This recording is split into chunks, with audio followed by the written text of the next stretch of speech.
Ninasikia nimenenepa. I feel as I've enlarged. Nasema asante kwa msichana wangu Joyce. I say thank you to my daughter Joyce. Ninapomwona Joyce, when I see Joyce, ninaona muujiza. I see a miracle. Nikikumbuka 2013, if I go back and remember, nilikuwa najua kama tumempoteza. I thought we lost her. Lakini Bwana akatenda. But God is good.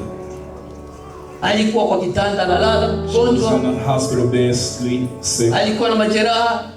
She was bothered, troubled. Lakini Mungu, but God, ambaye anaitwa Mungu, whom is God, akatenda makubwa. He worked wonders. Bwana asifiwe. Praise the Lord. Daktari akasema ya kwamba atafanya miezi mitatu hatembei. The doctor said it would take about 3 months before she begins to walk. Na nikamwambia daktari hivi. I told the doctor. Nikamwambia hiyo ni yako. I told her that's your stuff. Ya Mungu ni tofauti na yako. God's business is different than yours. Baada ya 3 weeks, before 3 weeks, akaanza kutembea. She was walking. Hallelujah. Praise the Lord. Ni muujiza wa Mungu. Joyce, Mungu akubariki. Joyce, may God bless you. Akubariki sana, tena sana. God bless you. Kwa kuona umetuheshimisha. Tumesimama tena mbele ya umati wa watu kwa sababu yako. We're presented in front of people again because. Naomba tu jambo moja. And I just ask of one thing. Naomba kwa mume wako. You and your husband. Heshimu mume wako. Respect your husband. Sikia mume wako kila anakwambia. Listen to your husband.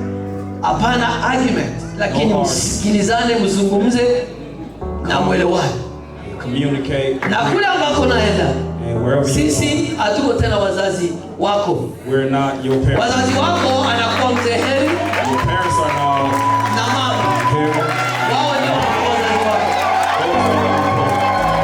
Hao wamesimama. These people are standing up right here. Ndio wazazi wako sasa. These are your new parents. Ni kusema ya kwamba unapokuwa kwa jamii yao, when you in their family, kama jamaa wanakuletea shida, kimbia kwa hao. When that brings you a problem, run to them. Na before uende kwao, but before you go kuna there, mtu mmoja ambaye nitafuta kuambia ni nani. There's one person who tell you you're supposed to go to first, and that's God. Kwa sababu kimbilia Mungu, because if you run to God, hautaenda kwa wazazi. You won't need to run to sababu Mungu ataleta solution. Because God will bring forth. Kwa hiyo tusema ya kwamba Mungu wetu ndiye analeta solution. All that to say that God is the one that brings all solution. Bwana asifiwe. Praise the Lord. Kwa hiyo with that, Mungu akubariki tena. God bless you, Sister Jill. Akupe baba, uzae baba, uzae mama, mapacha uzae, na hata meza yako izungukwe na watoto. Ninakubariki kama baba, ninakubariki kama mtumishi wa Mungu. Uweze kubariki. May God bless you. Amen. Kwa hiyo nikusema hivi. With all that to say, nashukuru Lamek. I thank you, Lamek. Imagine unajua anatoka wapi? Imagine where labda wengine hawajui. Maybe some of y'all don't know. Anatoka Kentucky. He came from Kentucky. Sasa imagine. Mtu wa Iowa si kama Coroville. Somebody from Coroville. How did they get to know each other from somebody from Kentucky? Sinaona kama ni neema ya Mungu. Don't you see that it's by the grace of God? Nashukuru sana Lamek kuja kwa nyumba yangu. I thank you, Lamek, for coming over. Sababu amepita state karibu kama ni 3 ama 4. Because he passed through 4 or 5 states to get out. And there were many women. Lakini alikuja mpaka kwa nyumba yangu. But he came to my house. Mungu akubariki sana. May God bless you. Mungu akubariki. May God bless you.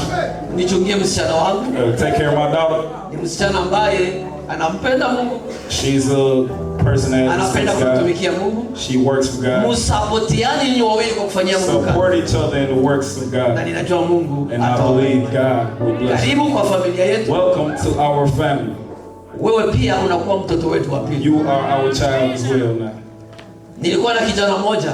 I had one son. Sasa ninakuwa na watatu. Now I have 3. Mungu akubariki sana. God bless you. Na akutendee mema. Na awe pamoja na wewe. May he remain with you.